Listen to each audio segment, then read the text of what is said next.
Naan Fiction. This is where we get into the mild, medium, and spicy of all the things that shape our Asian identities. And today we're at Sukhothai, downtown Toronto, an amazing Thai restaurant, and we're gonna have a great time. We are talking to comedian and actor Ali Hassan. All of the things. It is gonna be so much fun and a lot of laughs. Okay, so I know you pretty well, but for people who don't, we're gonna do a quick, like a rapid insight round. Okay. Right? Is that all right? That's so good. I'm just going to do it while my mouth is full. Okay. Quick answers, okay? Because yes. I know how you can be. Ali Hassan. Pet peeve. Biggest pet peeve. Biggest pet peeve? Oh my God, there's so many. I know. I wish there weren't 1,000. But I think, negativity, if I can bring something broad in there. I'm just going to say that. You want a short answers? Negativity.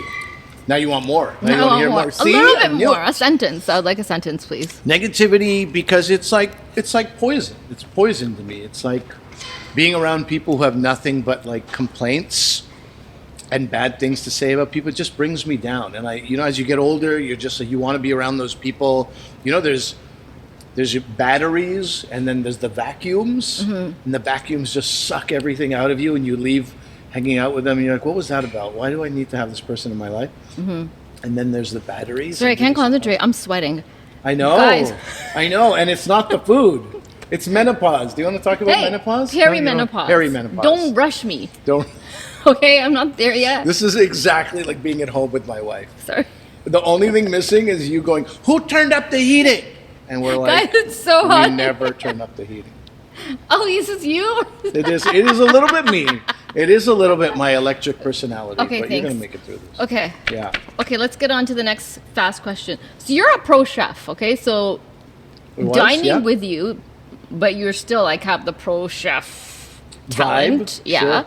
So what is your all-time favorite food? I mean, that's so tough. Like one thing you can only have. It's like asking me who my all-time favorite child is. There is a favorite child. There I know is. this. He's my youngest. He's so good. Anyway, no, they're all great. But you know the favorite who you knows who are. the favorite is. He would tell the other ones too that I'm the favorite, and he's right.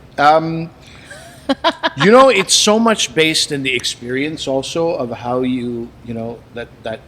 that time you eat something. Yeah. So in many ways, it's like chasing the dragon, trying to bring, it's a heroin reference, but talking about food here, you can never recreate that. So like I have this memory of being in Jordan, in Amman. Remember I said it's like one sentence, okay. Right? What was your question again? That's why we have a good rapport. It's just like my wife, but you never get mean because then your viewers would be like, gosh, she's kind of mean. So this is better than my wife. Yes. What's your favorite food without the full dissertation on food? One of the best things I've ever eaten, or the best thing, I think I'm going to say black cod. Okay. Yeah, I really like a miso black cod. I find it just so fantastic and satisfying, and I eat that and nothing else. Everything else is not as good when I have like a delicious baked miso black cod. Who cooks actually? This was not part of this, but who does the cooking in your house since you are the chef? Obviously, it's me. You just answered the question in the question. But maybe not. My wife. It's not good. It's not a good situation. There's a lot of like, I hate to be this guy. You don't want to be this guy, but sometimes you're watching things happen in the kitchen and you're just like, okay, can you move out of the way? Like this is. I feel like that's me. My husband's like that. Yeah. But so you said we're going to talk about your book a lot. I have a lot to talk about. But in there, you said something about there's people who, live to eat and people who eat to live. Oh, yeah. And you're like, you don't trust the people who just eat to live. And it's funny because my husband just 2 days ago was like, I wish we just had a pill and we could take that pill. I don't know, because it's in your book. And he's like, and we could take that pill and then we don't have to worry about eating. Okay, so now because that's Monday to Friday is such, we're always like, oh, what are we going to cook today? Because we kind of cook together. So yeah, this is just different people's perspective, but it's insane. This is now the 5th person I know about who wants to take the pill. Who wants to wake up in the morning, take one pill that takes care of all their caloric needs. And it's not Ozempic.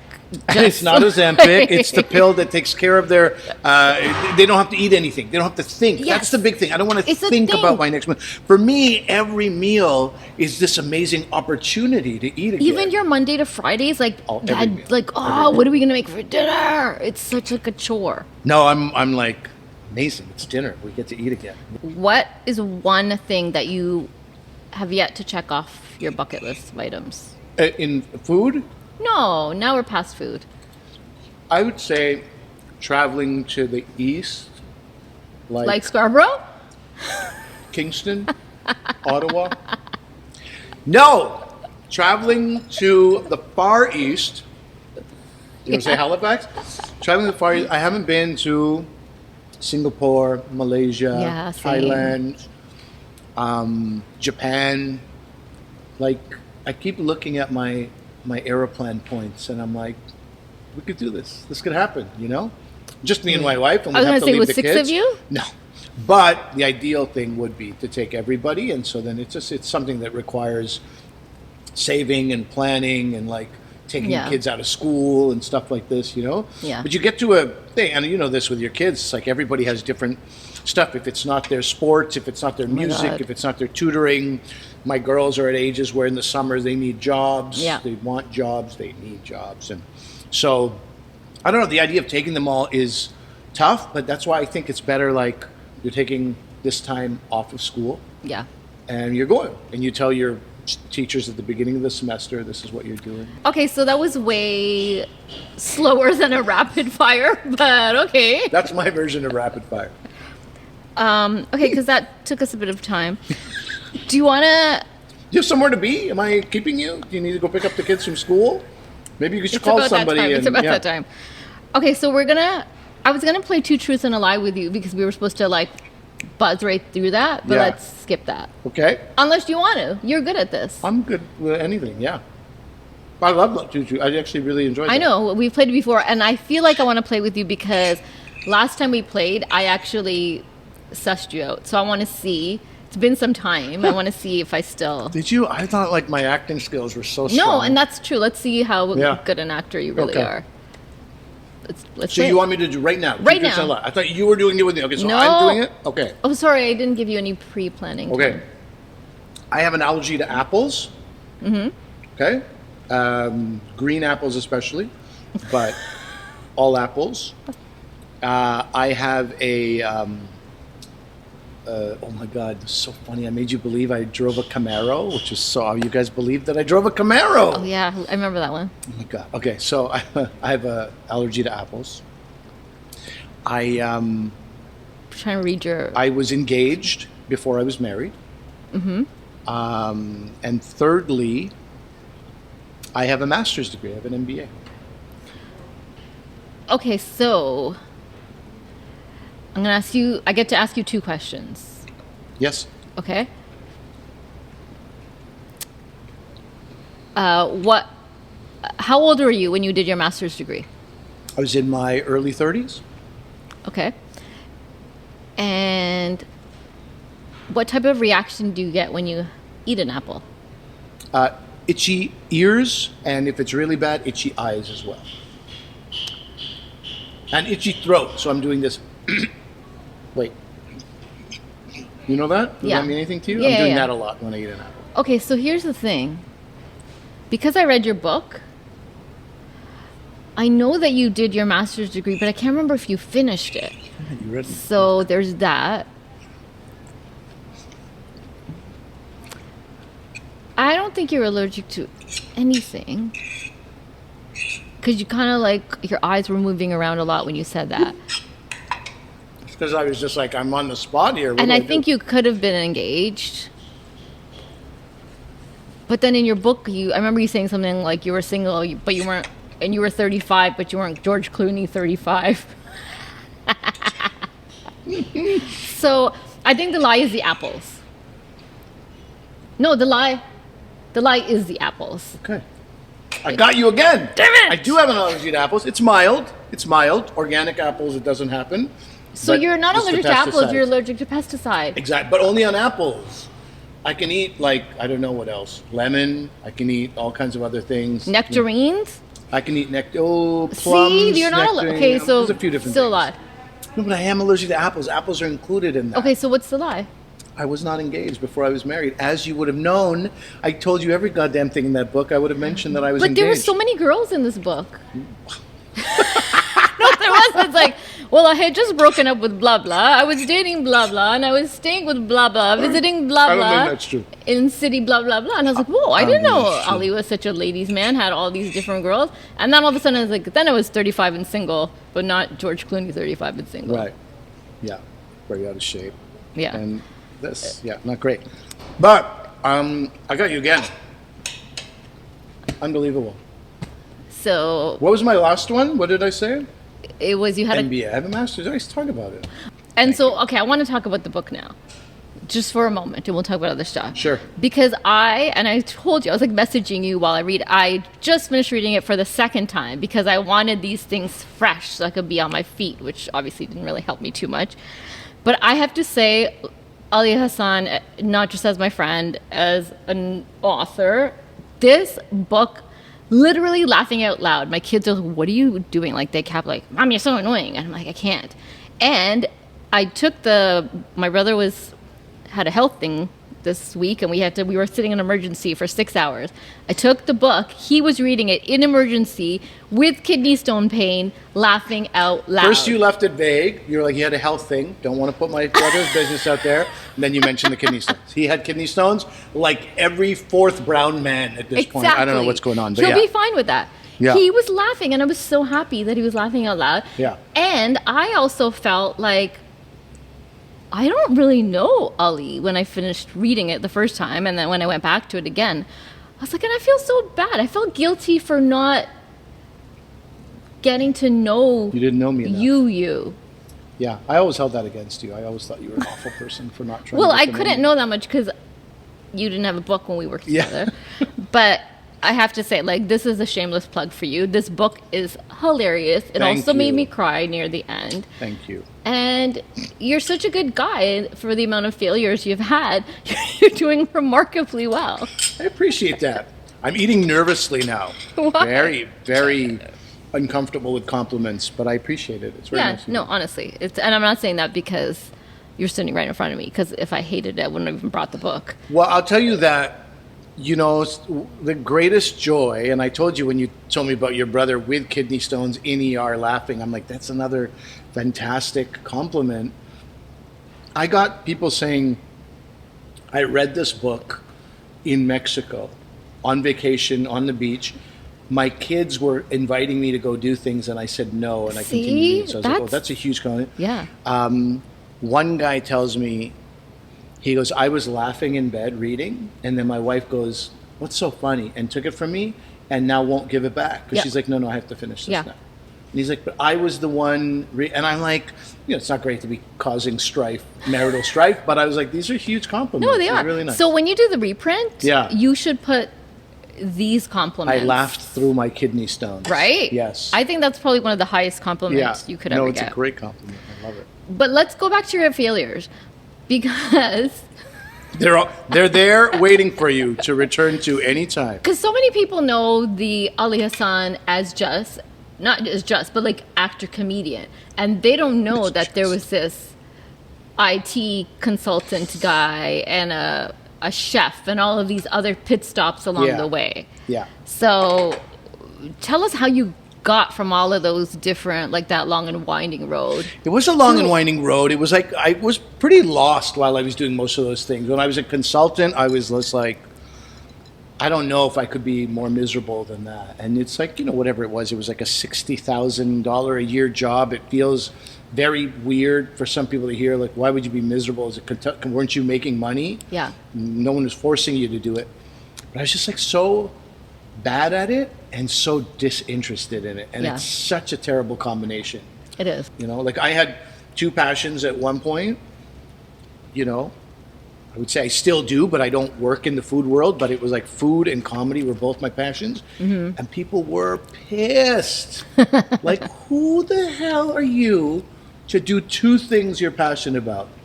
And I was like, well, dude, I'm 33. Like, took a while to get here, you know?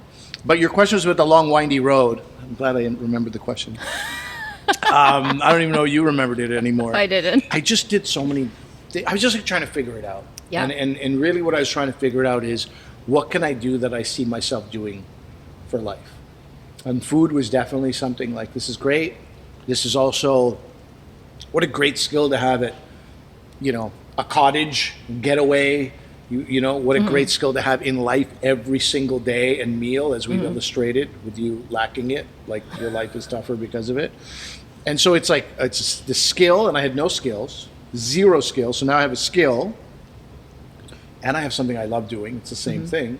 And then comedy, as soon as I got on stage, and I was enjoying like emceeing people's weddings and stuff like that. So I knew I had a little bit, but once I got on a stage in like a brick-lined comedy club and all that, like if I started comedy now and somebody told me, hey, you point your camera at yourself and you upload a funny, saying some funny, and you put it on YouTube, I would have never gotten to stand. Like for me, it was like that thrill of the audience and that feedback back and forth.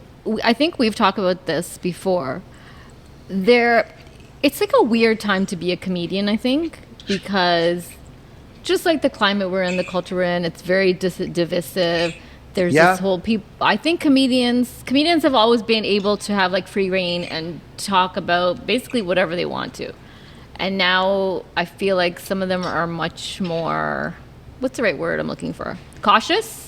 Well, I'm going to not correct you, because then somebody's going to be like, he's mansplaining. I'm going to, as a guy who studies comedy, who teaches comedy at Queen's University, I'm going to interject a little plug on my teaching. I'm a terrible teacher. I'm not terrible. I love what I'm doing, but I'm not organized enough to be a good teacher. I'm always scrambling. I can 100% see that. Yeah, of course you can. But there's a guy named Cliff Nestoroff, right? He's a comedy historian out of Vancouver originally. Now he's like a really well-known name. That was his focus. He loves talking about comedy history. And he says every time somebody goes, you can't say anything anymore, like comedians will be on their Netflix special going like, you can't say anything anymore. Like, dude, you're saying everything you want and you're doing it on a Netflix special. Go back in history and see how many times Lenny Bruce was thrown in jail, how many times George Carlin was in jail for saying things like, those are really people who couldn't say what they want. Look at all these female comedians. Joan Rivers couldn't even make a joke about the fact that she was pregnant because that was too intimate. If you have a following, you can say whatever you want and nobody's going to stop you. There's no cops lined up against, well, you're at Madison Square Garden filling it. You can say whatever you want. So Russell's not going to be canceled. No, but I have an opinion question for you. Because I've always been a fan of Dave Chappelle, but his last... I don't know why the food keeps going on your arm. I don't know. And I'm not sure why I keep eating, but I'm really enjoying this food. Exactly, which we should be enjoying this food. We should be. I can't talk and eat at the same time. That's why I want to ask you about this. Yes, Dave Chappelle. Dave Chappelle. Yeah. I have been a fan, even through some of the controversy, but his last special, I felt like he saw how much notoriety he got from all of those comments around transgender folks, that he made the whole thing almost about that and like punched down so hard, not only on that, but then also on people with disability. And I didn't find it funny anymore. And it's the first time I have not been a fan of Dave Chappelle. So on my podcast, Doctor versus Comedian, the amount of different shameless plug. I have a few podcasts, but Doctor versus Comedian, my buddy Asif and he's a pediatric neurologist, and I am in the entertainment world. So we take a medical issue and talk about it, and then we take a entertainment issue and talk about it. Just talked about this, Dave Chappelle. I think it was about 10, 15 minutes at the beginning that he really leaned into trans people. Asif's perspective is, say whatever you want. It's comedy. You want to, say whatever you want. But first and foremost, it should be funny. His perspective is you failed there. My perspective is, when I'm watching something on television, I don't want to be thinking about the actor's choices. Oh, I guess they made that choice. I don't want to be thinking about the director. I just want to be sort of taken by the entertainment of this show. I don't like the idea that I'm watching Dave Chappelle and all I can think about is his axe to grind and his, you know, I'm not going to call it petty grievances, but it's just like, I don't know, it's like this ongoing grievance that he has, and it almost feels like I'm going to say whatever I want. I feel like it just became that. Yeah. Which to me is no longer enjoyable. Yeah. I agree with you. I mean, his first two specials are some of the best comedy out there. But, yeah, and I think he's a very smart, intelligent, and he's an intelligent comedian. Yeah. It's just, I don't know, to me, a certain type of punch down I just don't find funny. I'm with you, bud. At all. I'm with you. But he's not going to be canceled. No. And I think he knows that now, too. That's it. But I digress. Your comedy very much is linked to, like all of the work we do, like linked to your lived experiences, right? Like, how many was it? 4 years of Muslim? 4 years of Muslim Interrupted. Yeah.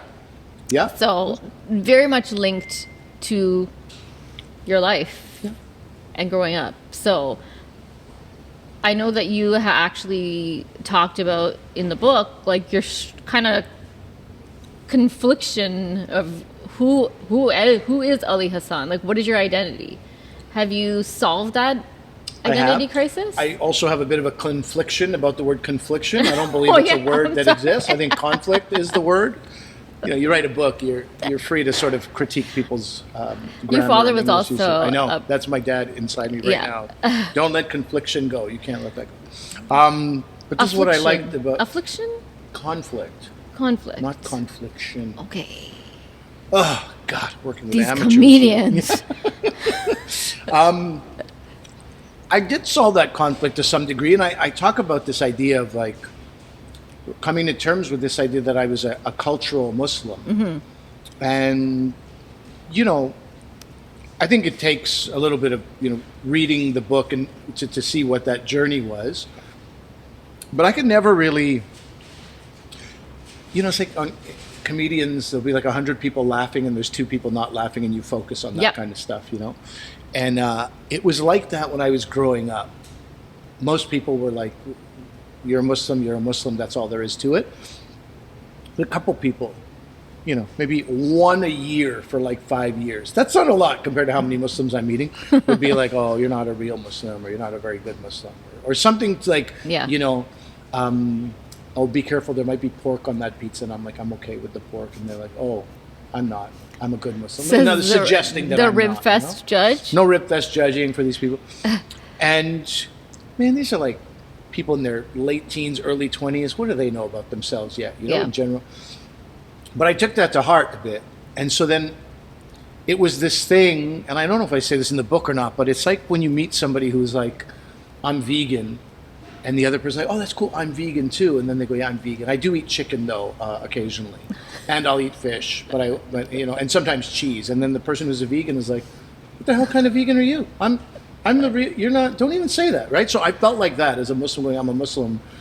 Yeah. But if you look at what is it that I'm really doing that's Muslim, I felt really sheepish about, you know, and a shame around my identity. This is what I'm supposed to be. These are things I'm not doing. But I could never figure out what it is. How do I describe myself? I'm not an atheist. I'm optimistic that there's a God. I hope there is some higher power. So atheist sounds like, no, I'm not agnostic. I'm not like, you know, people would be like secular, but that sounds like you've really like studied it and understood. Coming to terms with the fact, when I heard some Jewish friends of mine say they were cultural Jews, and I find out what that means. You ever heard of cultural Jews? You probably never met a Jewish person. You should get around a bit. There's people out there. You know, there are people who are not brown out there in the world, and I want you to meet a couple. Excuse of them. me. What? I just gave you like the Indian mother. I'm sorry. Your husband's not brown. I'm obviously joking. I'm joking, obviously. I know Jewish people.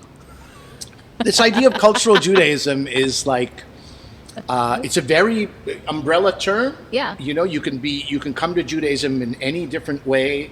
You don't have to be practitioner. But cultural Muslim, I've only heard that from you. It is not a term in common parlance, except for how far I've gotten out with this book and put it into common parlance. You could take that into the world if you like. Some of the brown people, you know, might even understand that word. I was at I'm doing stand up, and on stage, I'm talking about my identity. Yeah. Even though it's like a goofy way, I'm talking about secondary screening, and I'm always getting stuff, but it's like that's connected to my Muslim background. I'm making menus as a caterer at the time. Have you figured out who you are? Oh yes, Do you still have the conflict? Remember confliction? Confliction. Sorry. Yeah. So once I came to terms with the idea that like I'm a cultural Muslim in the sense that everything I do creatively is connected back to my identity and my background. I might not be praying, I might not be in the mosque, but I do have a connection to this faith. I like that. I feel like I might borrow it. Because I'm almost the opposite. Welcome to being a cultural Muslim. Doesn't it feel good? Doesn't it feel nice? Borrow it. Take Inshallah. it. Yeah. Am I going to get in trouble for this? Could be. I hope not. That'd be weird. No, because I was going to say, I'm almost the opposite. Whereas it seemed like you struggled a lot with identity. When I was younger, and happily so, I was going to Sunday school every week. I was going to language classes. All of that circle of friends that I have, like how you say, I only know brown people. Yeah. At that time, growing up, probably until my 20s, I was in that circle. And I was also very religious as well. And I felt very grounded in that. But then as I got older, is sort of where I started to question things. I'm like, this actually doesn't make logical sense. And, and even talking about food, a good Hindu, quote, is supposed to be a vegetarian. And I remember when I got together with my husband, he's like, why do all of these vegetarians have leather bags and leather shoes and leather car seats? Because isn't that hurting an animal? Yeah. And I was like, I never thought of it. So I started questioning things as well, which just don't all line up.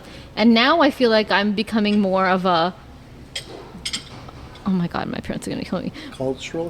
Cultural Hindu.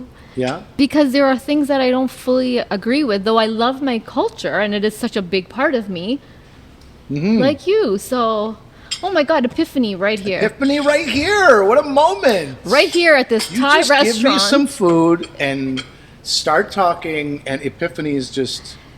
you got to add therapist to your... Ali Hassan, comedian, it's very funny because you read the book and didn't consider that, but here in this conversation you're considering. Isn't it? Yeah, great. So, I am a Hindu, everybody, but I'm considering some things. The way you said it was like the way people say I'm an alcoholic at a AA meeting. I'm a Hindu, everybody? Yeah, okay, that's all right. There's nothing wrong with that. Yeah. What else you got? Hey, are we still in the rapid fire? No, rapid fire I'm joking. ended. Rapid fire didn't even rapid fire. I know. Misfire. No. Okay. I'm going to skip some of these. Oh, back to comedy. Yes. Do you have a pre-show ritual? Sports people do these move this and this and this and very particular. I don't.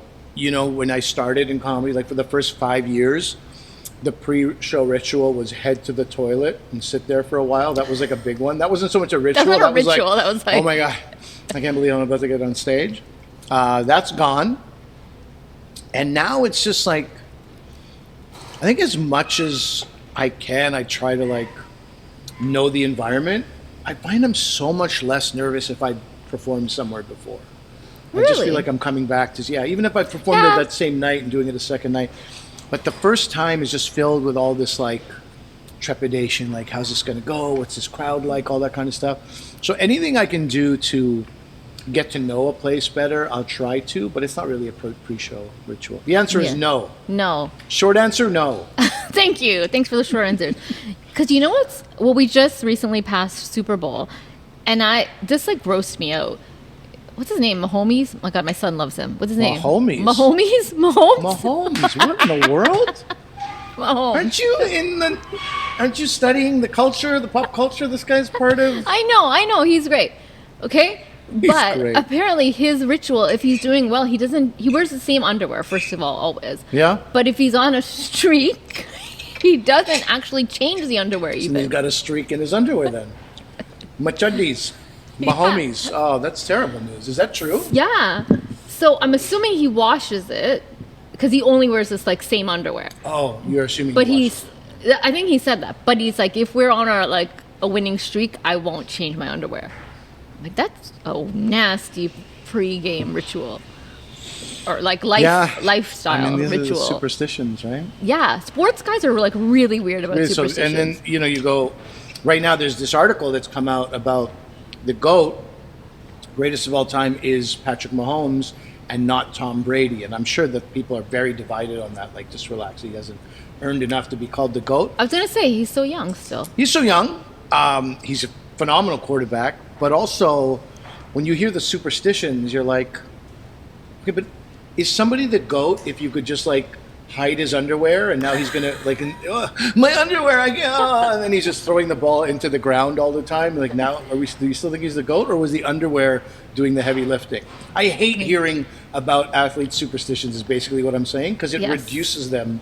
You're just a mere mortal like the rest of us, right? Yeah. I can't believe we even like remotely had a conversation about football. We barely did. It was tough for me to bounce back from Mahomes. I'll tell you that. I had to really just be like, okay. So that's not his name, Mahomes. Mahomes. Patrick Mahomes. You got it. Yeah. Show this to your children. I want to know what happens. Oh, my son will be so mad. Yeah. Yeah.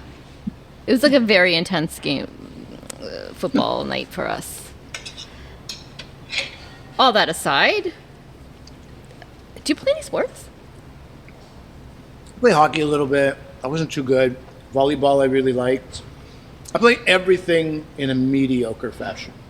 I really like sports, but never the fastest, never the best arm, never the hardest shot. So it's all like, but I love sports. I love that my kids are in sports. Are they?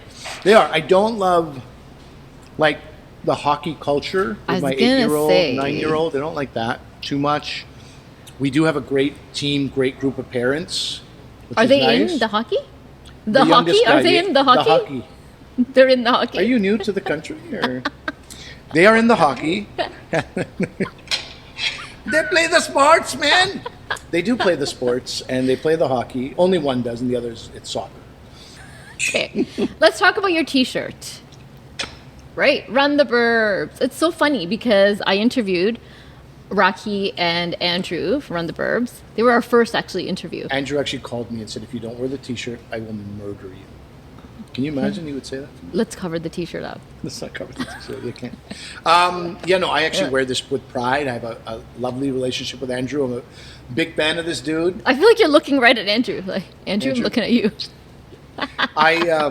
This is Stranger Things meets like WWF. Like, this feels like what's his name? He had the glasses on. The Glass Tiger? No, Jesus. WWF Meera Glass Tiger. What is? Who is the pop culture? Randy the Macho Man Savage. Oh, yes. Remember the Macho Man? And Elizabeth? And Elizabeth. You know what you're talking what I'm talking about. So this feels like Macho Man meets Stranger Things, then meets Run the Burbs. I love this shirt. Star Wars. I was in like a Bollywood throwback in one of the episodes. So that's me. You?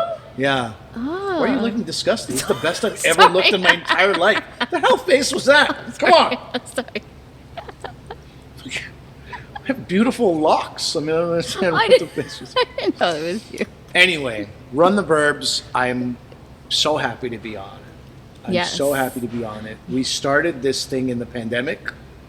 Is that when it started during the pandemic? It started during the pandemic, and so, as it should have been, Ontario film and production rules were very strict. Yeah. So we would do a scene, and then right away, hey, masks up. So masks up. We'd try to sit together like with the actors, and they'd be 6 feet apart.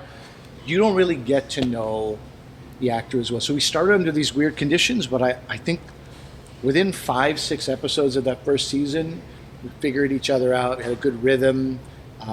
And every season just gets like better and better and a little bit more oddball. And more I love the show so much. Yeah. And I hated it for a while because I was mad at you. What? Because we would have shows where you would be my guest host with me.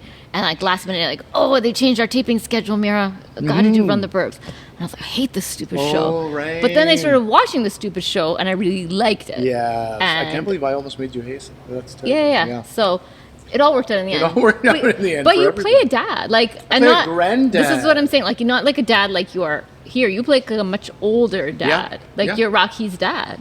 I'm a grandfather. Yeah. Yeah. So it's very interesting. Like we remove from it, we look at it so differently. I follow this this page called Brown History on Instagram. Do you follow Brown History? Yeah. So those guys get me riled up. It's like so like I don't know, exciting, fascinating, and sometimes like unnerving or aggravating what the British have done and what the part of their legacy is. Now I knew a lot about that. I studied poli-sci in. That's right. You're sitting beside a poli-sci majors. So anybody can do poli-sci, but I just love reading about it, and it's just interesting to me that we don't look at that. We're reading the same thing, but my parents would have read that in a completely different way. It's very true.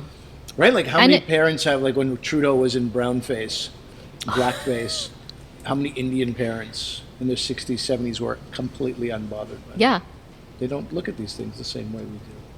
Yeah, and it's wild because I think for them, even more so, everything that happened with colonialism affected them much more so, in much more negative. Even like you think of partition, that's their era, but they seem much less fazed about it than we do. And I think that's because of how successful the British were at divide and rule, divide and conquer, that we still have these like Hindu, Muslim, Sikh beefs. But it was, you know, uncle and auntie at the top that were the issue. We're doing a great job of this, like building bridges. We're amazing. Hindus and Muslims. How do we? Hindus and Muslims over Thai food. This is really good. Right, Hindus and Muslims. Yeah. That's the show in itself. It is. Hindus and Muslims over Thai food. Yeah.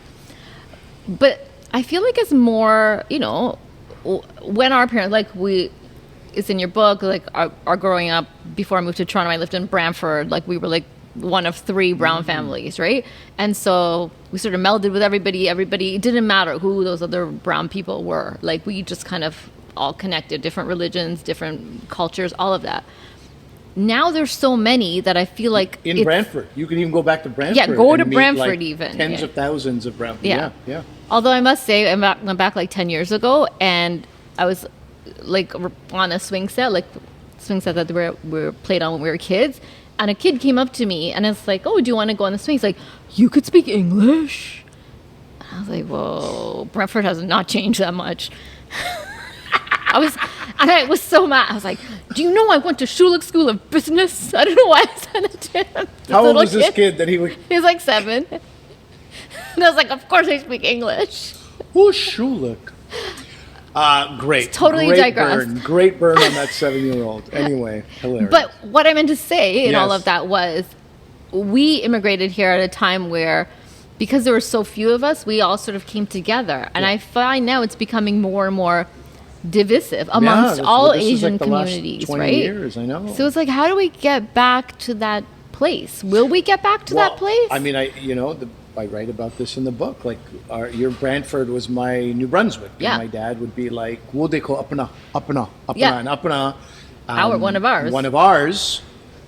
But sometimes he was looking at like a Lebanese guy or like a Moroccan dude or like even like some black guy or like one of our, because you had so little, right?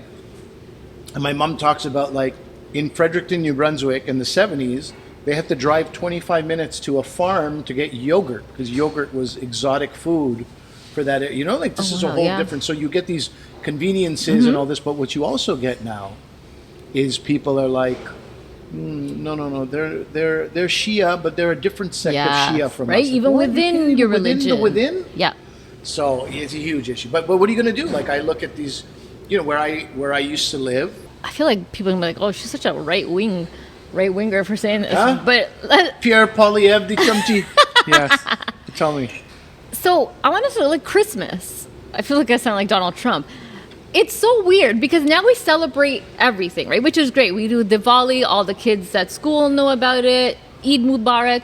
But then when Christmas, it's like Happy Holidays. And I'm like, but it is Christmas. If we're saying Happy Diwali, Happy Eid, like calling the holiday what it is, how come you Christmas are preaching is? To the I don't choir. understand. But and I feel people are gonna hate me, like, no, because no. it But is I also want exclusionary. to meet who is that person? There's like 5 of them. Who are these people who were offended when somebody said Merry Christmas? Who are those people? I want to meet those people, because what the fuck is your problem, man? Like, what is your actual problem? Say it louder. Can I swear? You can. Everybody gets so I'm very excited. CBC. I wear my CBC cloak wherever I go. Oh. No, but what is your problem? Like, who cares? Yeah. Like, why did that offend you? How I could don't that get bother it. you? And I've asked far and wide for the last 20 years. So, I have do you yet know to anyone meet who somebody. gets offended? Not one person. Right? So I'm like, who are those people? But at the same time, I do want to learn about other cultures as well. And that's the piece that doesn't work for me, is when people have no interest in learning or befriending anyone that isn't fully like them. This is like This my is background like is loud. Punjabi. This is my Loud. background is Punjabi, and I'm telling you, like, way too many Punjabis are like, Punjab is why do I have to learn anything else? Yeah, and it's And I get think that it's because I'm not sad. teaching my kids Punjabi or Urdu, and like, why aren't you teaching them? I'm like, because I don't want to. I want them to learn French here. Yeah. But there's going to come a time where I'm like, damn it, should have taught them Punjabi. So let's move away from talks of religion. And just quickly, so as an author, is that your first book? Is there going to be a follow-up? Is there halal in hell? Like, what? It won't be connected to this, but I've got a number of friends, those batteries in my life, you know, who are like, you got to keep writing. What are you doing? Why are you sitting back? You keep writing, You keep should. writing. And You're I a great think writer. I enjoyed the process. I found it very challenging, the most challenging thing I've ever done. But I think I have to really focus on like half an hour a day, even 5 days a week, really writing, and I'm looking forward to doing that. Is it going to be nonfiction? It's going to be nonfiction. Yeah, it has to be nonfiction. Nonfiction, that's right. That. On brand. So to end it all off, is there bacon in heaven? Existential question. Nobody knows. It's just it can be whatever you want it to be up there. It doesn't have to be up there. I was Out going to say it there. might not even be up Yeah, there. exactly. I like that. By the time I'm in heaven, which could be soon or late, I'll probably have to have cut out bacon from my diet anyway. So it doesn't matter to me. This is it. Let it be whatever you want it to be. I got to say, I love the title. And I love talking with you. Thank Right. you, Ali. Thank Let's you, cheers it up Meera. again. This was great. This was so much fun. Thank you so much. Thank you. Spicier food next time. We do a hot ones with Thai food. Thank you so much, Suko Thai, and thank you, Ali Hassan. We had such a great time together. Guys, if you enjoyed this episode, please hit like, subscribe, rate, all of the things. It would really, really be appreciated. And reach out. Would love to know who you would like to see featured on Nonfiction or on Instagram and TikTok at Nonfiction Show. And until next time, keep it spicy.